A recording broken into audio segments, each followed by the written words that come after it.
All right, wonderful people. Welcome back to this wonderful channel where we'll bring you back to back update and information as to the hot. In case you have not joined our social media handle, what are you waiting for? Kindly go ahead and subscribe, like, comment, share, and also remember to on your notification button so that whenever our news drop, you will be the first. We'll collect them. Let's go down to the news proper as to the hot. It don't share as Dr. Ngozi Orabueze don't spill the bean concerning what is happening. According to her, she don't reveal deep secret where Finland and the NIG government they hide. Ngozi Orabueze don't open up say Finland and the Nigerian government they in a secret deal to frustrate Biafra agitation, or Orabueze alleges. Let's go down to the full detail of the information. Biafra activist Mr. Simon Ekpa, second in command, Dr. Ngozi Orabueze, has claimed that Finland and Nigeria are in a secret bargain to frustrate Biafra actualization. Orabueze disclosed this in a statement on Thursday, accusing the Finnish government of deliberately prolonging the detention of Ekpa. According to her, the arrest was an unlawful plea to physical, mentally, and psychological frustrate him to drop Biafra agitation. Orabueze called for the immediate release of Ekpa while the investigation of his alleged offences continues in line with the European Union treaties. There was a purported bargain between Finland and the Nigerian government to silence the voice of Biafran citizens led by Simon Ekpa. The Finland government long continued detention of its citizen Simon Ekpa while investigation is ongoing for a purported terrorist act complaint from Nigerian Smart, a calculated attempt for Finland to sell its EU citizen to Nigeria. The unlawful action by the Finland government is to psychologically, physically, and emotionally break Simon Ekpa. Echoing the same context as the Organization of Emerging African States, OEAS, Finland's action to hurt African freedom fighters is not only destructive to innocent individuals seeking self-determination, but also increases the death of innocent citizens that are being protected by the freedom fighters. Finland and Norway should respect human rights, self-determination, and self-defense, and not participate in the criminalization of freedom fighters such as Simon Ekpa.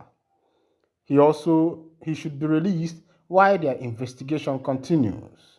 The independence of Biafra is not an individual thing, she stated. It could be recalled that the OEAS on Thursday in a press conference raised an alarm over the continued detention of Simon Ekpa and Ayaba Cho in Norway and Finland over alleged terrorism acts. All right, this is coming from Dr. Mrs. Ngozi Orabueze on the issue that concerns the Prime Minister of the Biafra Republic government in exile, Mazi Simon Ekpa Nwanjoko.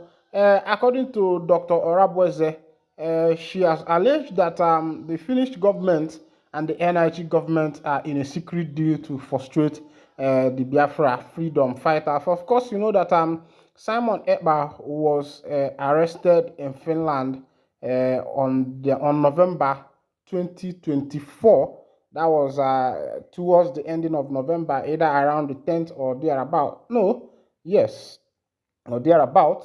He was arrested before the convention, the Biafra convention, where the independence of the Biafra people was declared by Dr. Ngozi Orabueze. Of course, Ekpa was the one who was supposed to chair that particular event, but as a result of his arrest, he was not on ground, and Ngozi Orabueze shared it. But as it is now, there is a lot of kepu and katakata inside the in-house between Akparawa, Ogenkere, and all of them. You know, I think the battle is who is supposed to be the head. And Orabueze now has spoken the truth of what is happening, according to her, that NIG government and the Finland government are in a plot to frustrate the Biafra agitation. As it be, Southeast governors has been accused of frustrating efforts to release the leader of the indigenous people of Biafra, Ngozi Kanu. But one governorship aspirant said that he is not against Ngozi Kanu's release. Well, of course, you know that whenever Southeast politicians are vying for an office, you see them bringing up the issue that concerns Ngozi Kanu. Let's go down to that information. A governorship aspirant for the All Progressive Congress (APC) in Anambra State, Onyeka Nwafor, has expressed support for the release of Nnamdi Kanu if it would bring lasting peace to the Southeast region, citing the economic hardship caused by ongoing insecurity. According to a report by Vanguard on Thursday, Nwafor believes that the current administration led by Governor Charles Soludo has not effectively addressed the escalating security issues plaguing the state, particularly the weekly sit-at-home enforced by unknown groups. The issue of sit-at-home is Southeast, and I believe that once there is a political will to it, first and foremost, I am not against the release of Nnamdi Kanu. If his release is what would bring peace, I will support it because businesses are going down at the moment, Nwafor said. Speaking on Arise TV on Thursday, January 23rd, 2025, Nwafor discussed his proposed approach to tackling the security challenges facing Anambra. He emphasized that while he is not opposed to calls for Kanu's release, his primary focus will be to restore law and order in the state, where the sit-at-home has severely affected local businesses and general economy. He noted that the prevailing insecurity was a significant obstacle to progress and that a firm political will was necessary to resolve the issue. In addressing the weekly sit-at-home order, which has become a regular feature of life in the region, Nwafor outlined a too-prolonged approach. His government, he stated, would initially seek to engage in dialogue with those behind the enforcement of the shutdown. However, he made it clear that if peaceful negotiations fail, he would not hesitate to use force to deal with the situation. Nwafor vowed to deploy security forces to apprehend those responsible for imposing the sit-at-home, asserting that individuals behind the movement were not invisible, but merely human beings that could be identified and dealt with. We would ask questions when the time comes. Where are the people doing this? Arrests will be made. We will find out who they are because you cannot just say you will use force. You might need to apply some level of discussion. If discussion does not materialize, I will apply the use of force.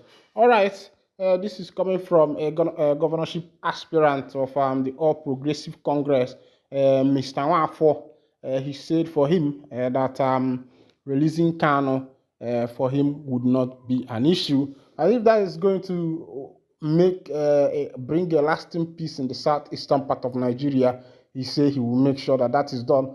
But one thing I've known of these politicians, it happened in the tenure of Chukwuma Charles Soludo, where he was making efforts. He was on the social media speaking on the release of Kanu, telling the government so many things. Immediately he entered office, he forgot everything. Of course, that office where he was supposed to be, where he is, was supposed to be, a good platform for him to actualize whatever he wants to achieve, even moving out to meet other governors and making sure that Kanu is released. He never did something like that, but rather he went there, took picture with him, and that ended the case. All right, let's go to another information as the hot. Matter don settle. They say police sack officer for fraud, collusion with Zion Ministry, Ebukobi's. All right, let's go down to that information. A Lego officer with the Zone 7 Lego Section DSP Peter Ejike has reportedly been dismissed from the Nigerian police force over allegation of fraud and professional misconduct. Ejike, who had been implicated in colluding with Prophet Ebukobi of the Zion Prayer Movement outreach to unlawfully prosecute a blogger, Chizorom Harrison Ofebu, popularly known as Ijele Speaks, was dismissed following an internet investigation. In December 2024, Ejike alongside Inspector Ekene Edwin, Esther Okafor, and Sergeant Tola Bikoyode, also all stationed as Zone 7 headquarters in Abuja, was suspended after being accused of misconduct. Source confirmed to Sahara Reportation Saturday that Ejike and the implicated officers have now been officially dismissed from the force. The officer, Peter Ejike, who collaborated with Prophet Ebukobi to unlawfully prosecute Ijeles Speaks, has been sacked for another case of fraud, a source revealed.